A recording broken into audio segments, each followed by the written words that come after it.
Hello, नमस्कार। आप सबका स्वागत है आपकी अपनी दक्षता टीचिंग एकेडमी में। तो आज मैं इस वीडियो में प्रीवियस ईयर पेपर्स आपके लिए लेकर आई हूँ जो सीटेट 2022-23 की तैयारी में काफी ज्यादा आपको हेल्प मिलेगी। तो आइए वीडियो स्टार्ट करते हैं। क्वेश्चन नंबर 1 मैंने लिखा हुआ है, ये है सिंप्लीफिकेशन यानी सिंप्लीफाई। हमें इसको सॉल्व करना है। इस क्वेश्चन को क्या होता है पता है, जब भी हम इस टाइप के क्वेश्चन को देखते हैं तो हमारे दिमाग में सिर्फ एक ही चीज आती है, वो है हमारा बोर्ड मास का फॉर्मूला। ठीक है, यही होता है ना बोर्ड मास का फॉर्मूला। तो एक बार रिवाइज कर ले बोर्ड मास का फॉर्मूला। बोर्ड मास का फॉर्मूला कैसे रिवाइज करेंगे? सबसे पहले बी है, बी का मतलब होता है बार। ठीक है, हमें अच्छे से पता है बी क्या होता है, हमारा बार होता है। काफी बार क्वेश्चन में इस तरह से बार लगा रहता है। ठीक है, यानी अगर क्वेश्चन किसी भी क्वेश्चन में बार लगा हुआ है तो सबसे पहले हमें इस बार वाले को ही सॉल्व करना है। ठीक है, उसके बाद क्या आता है, ब्रैकेट ऑफ। ठीक है, यानी जो भी हमारे कोई भी ब्रैकेट्स होंगे ना उसको हमें क्या करना है, ऑफ करना है, हटा देना है, निकाल देना है, रिमूव कर देना है। फिर डी क्या होता है हमारा डिवाइड, एम मल्टीप्लाई, ए एडिशन और एस सब्ट्रैक्शन। ये हमें करना होता है। क्लियर? आई थिंक आपको इतना समझ में आ गया है। अब चीज आती है कि बार यहाँ पे है नहीं तो ये ऑलरेडी रिमूव हो चुका है, यानी हम इसको सॉल्व नहीं करेंगे। ओ ब्रैकेट ऑफ करेंगे। लेकिन क्या जरूरी है कि हर बार हम बोर्ड मास का फॉर्मूला यूज करें? विदाउट बोर्ड मास का फॉर्मूला हम नहीं कर सकते हैं? कर सकते हैं। ठीक है, विदाउट बोर्ड मास का फॉर्मूला भी काफी क्वेश्चंस में ऐसा होता है कि हम बिना बोर्ड मास के फॉर्मूले के भी कर सकते हैं, लेकिन आपको देखना पड़ेगा वो किस टाइप का फॉर्मूला है। क्लियर? आज कुछ ना कुछ गिरे जा रहा है मेरा। ओके, चलो अभी हम क्वेश्चन स्टार्ट करते हैं। सबसे पहले क्या करना है, हमें ब्रैकेट्स को सॉल्व करना है। तो हम सबसे पहले क्या करेंगे, ये ब्रैकेटेड टर्म को सॉल्व करते हैं, इस टर्म को सॉल्व करते हैं और ये इस टर्म को सॉल्व करते हैं। मतलब इस क्वेश्चन को तीन भाग को सॉल्व करते हैं और तीनों को ऐड या सब्ट्रैक्ट जो भी होगा साइन ऑपरेटर के अकॉर्डिंग हम उसको कर देते हैं। ठीक है, यानी अगर 8 को, ये दोनों का मतलब होता है, इसका मतलब होता है, ब्रैकेट का मतलब होता है जब ऑफ करते हैं मल्टीप्लीकेशन साइन है दोनों के बीच में। ठीक है, 8 4 जा 32, लिख दो 32। ये प्लस है और ये माइनस है, प्लस माइनस माइनस डाल दो माइनस। ठीक है, यहां पे मल्टीप्लीकेशन में हम बड़े या छोटे का ना साइन नहीं देखते हैं। मल्टीप्लीकेशन में हम जो प्लस माइनस माइनस होगा तो हम माइनस लिखेंगे, plus minus sorry minus minus plus होगा तो हम यहाँ प्लस साइन लिखेंगे। हम बड़ा और छोटे का साइन बिल्कुल बॉदर नहीं करेंगे। बड़े नंबर का साइन हम कब देखते हैं, एडिशन में। अगर प्लस है 4 और माइनस 8 है, मल्टीप्लीकेशन साइन नहीं है दोनों के बीच में, उस टाइम पे हम क्या करेंगे, प्लस माइनस माइनस दोनों को माइनस करेंगे और बड़ा नंबर 8 है तो उसका साइन डालेंगे। ये कब करेंगे, एडिशन या सब्ट्रैक्शन में। बट अगर मल्टीप्लीकेशन या डिवीजन है उस टाइम पे अगर प्लस माइनस माइनस है तो हम माइनस ही लिखेंगे। क्लियर? अब हम सेकंड को सॉल्व करते हैं, इन दोनों को। अब ब्रैकेट ऑफ करेंगे तो माइनस माइनस क्या हो जाएगा, प्लस। ठीक है, यानी प्लस 15 3 जा 45। ठीक है, हो गया। इंटू 3, ये बाहर है ना इंटू, अब प्लस है तो इसको मैं हटा देती हूँ, इंटू 3 मैं 3 से मल्टीप्लाई कर देती हूँ, 5 3 जा 15।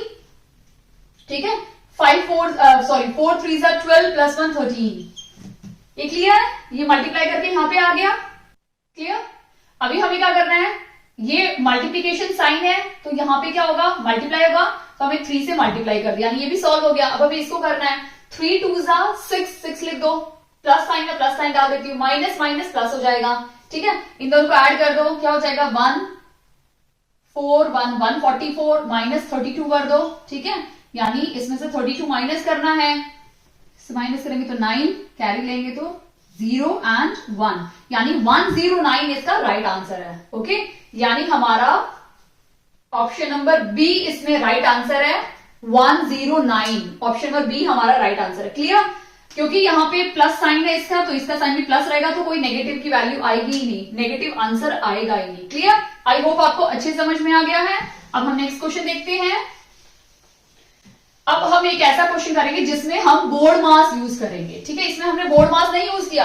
अभी नेक्स्ट क्वेश्चन एक ऐसा लेंगे जिसमें हम बोर्ड मास यूज करने वाले हैं। Clear? Question number 2, 17.5 into 3 minus 21 divided by 7 minus 3 into 12.5। ठीक है, ये हमने क्वेश्चन ले लिया। A B C D options लिख देते हैं। 52.52 12 है वो, 120 एंड 50, ये हमारे ऑप्शंस है। ठीक है, अब इस क्वेश्चन को सॉल्व करते हैं। यहां हम बोर्ड मास यूज कर सकते हैं, एक्चुअली उसमें भी कर सकते थे, लेकिन जहां अननेसेसरी है वहां करो। जहां लगता है कि बिना बोर्ड मास के भी हो जाएगा तो हम बिना बोर्ड मास के भी कर सकते हैं। ठीक है, अब ये चीज इन तीन दोनों को और इन तीनों को अलग अलग कर लो। सबसे पहले क्या होता है, डिवाइड होता है, तो डिवाइड कर दो इन दोनों को, तो क्या हो जाएगा, और इससे डिवाइड करें तो 3 आ गया माइनस। ठीक है, इन दोनों को मल्टीप्लाई कर दो, 5 3 15। ठीक है, 3 2 6 7 एंड 3 1 3 यानी 37.5। ठीक है, इन दोनों को कर दो, 5 3 15, 7 3 21 प्लस 1 22, 3 1 3 4 5 52.5। क्लियर। अब क्या करेंगे, इन दोनों को सॉल्व करेंगे, यानी 52.5 के अंदर से अगर हम 3 माइनस करेंगे तो हमारा आंसर क्या हो जाएगा, 49.5। अब हम क्या करेंगे, इसमें से 37.5 को माइनस कर देंगे। ठीक है, ये 0 आ जाएगा, ये 2 आ गया, ये 1 आ गया, यानी 12 इसका राइट आंसर है। क्लियर, यानी ऑप्शन नंबर बी हमारा राइट आंसर। क्लियर, यहाँ पे बहुत सिंपल हो गया, इजीली हो गया। बोर्ड मास इन दोनों को किया, इन दोनों को किया, इन दोनों को किया और सॉल्व हो गया। क्लियर, अब हम नेक्स्ट क्वेश्चन देखते हैं, क्वेश्चन नंबर 3। क्वेश्चन नंबर 3 जो अभी बताने वाली हूँ ना, वो भी काफी बार एग्जाम में पूछा जाता है। क्वेश्चन नंबर 3 कि हमें क्या करना है, हमें अरेंज करना है, अरेंज 44/49, 33/38, 33/38, 22/25, 22/25 and 24 and 24 and 29 को in ascending order, descending order, यानी हमें इन्हें किस ऑर्डर में अरेंज करना है। तो शुरू करते हैं। सबसे पहले आपको पता होना चाहिए कि डिसेंडिंग ऑर्डर का मतलब क्या होता है। डिसेंडिंग ऑर्डर होता है जब हम बड़े से छोटा अरेंज करते हैं इस तरह से नंबर्स को, उसे हम बोलते हैं डिसेंडिंग ऑर्डर। और जब हम छोटे से बड़ा करते हैं उसको हम बोलते हैं असेंडिंग ऑर्डर। क्लियर। तो यहाँ पे हमें इसको क्या करना है, बड़े से छोटा क्रम में लगाना, इन फ्रैक्शंस को, यानी भिन्न को। तो सबसे पहले एक रूल मैं आपको बताना चाहती हूँ, वो रूल से हम स्टार्ट करेंगे अपना क्वेश्चन। रूल क्या है, सबसे पहले हमें क्या करना है, ये हमारा न्यूमरेटर है, ऊपर वाला क्या है हमारा न्यूमरेटर, नीचे वाला क्या है डिनोमिनेटर। ये भी हमारा न्यूमरेटर है, ये भी डिनोमिनेटर है। Numerator, denominator, numerator and denominator. Clear. अब हमें क्या करना है, सबसे पहले इन दोनों का डिफरेंस निकालना है। क्लियर। तो हम क्या करेंगे, हम डिफरेंस निकालेंगे। ठीक है, दोनों का difference of numerator minus denominator. अब मैंने मॉडुलस इसलिए डाला है, मॉड का मतलब होता है कि अंदर अगर 2 हो तो भी वो बाहर 2 आएगा, अंदर -2 हो वो भी बाहर 2 ही आएगा। मॉडुलस का मतलब होता है कि अंदर कोई भी साइन हो, बाहर वो साइन नेगेटिव नहीं आएगा, सिर्फ पॉजिटिव ही नंबर बाहर आएगा। क्लियर।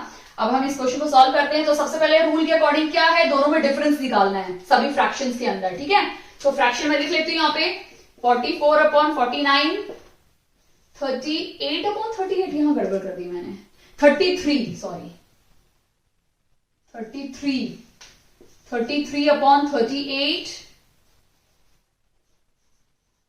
फिर क्या है 22/25 और उसके बाद है 24/29। यानी हम अभी क्या करेंगे, इन दोनों के बीच का डिफरेंस निकाल लेते हैं। तो इन दोनों के बीच का डिफरेंस क्या हो गया 5, इन दोनों के बीच का डिफरेंस भी कितना है 5, इन दोनों के बीच का डिफरेंस कितना है 3 और इन दोनों के बीच का डिफरेंस कितना है 5। ठीक है, हमें सबके बीच का डिफरेंसेस मिल गया है।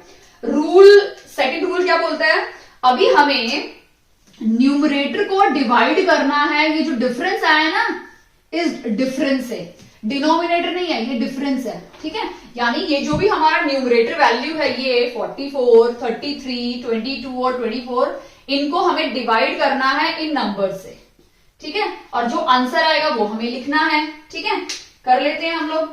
5 को इससे डिवाइड करेंगे क्या हो जाएगा, 5 8 जा 40, ठीक है, तो 8 पॉइंट समथिंग समथिंग वैल्यू आने वाली है 40, फिर से 4 आ जाएगा और फिर से 8.8। अब इसको से डिवाइड कर लो, 5 6 जा 30, 30 हो गया, 3 बचा, डॉट 30, 5 6 जा 30 हो गया, 3 7 जा 21, ठीक है, डॉट डाल दिया, 1 आ गया, 10 3 3 जा 9।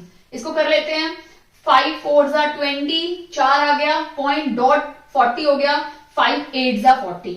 अब हमें ये फ्रैक्शंस मिल गए हैं। अब बताओ सबसे बड़ा कौन सा है, ऑब्वियसली बात है सबसे बड़ा है 8.8 का, ठीक है, यानी ये सबसे बड़ा है। उसके बाद कौन सा है, ये है, उसके बाद कौन सा है, ये है, और सबसे छोटा कौन सा है, ये है।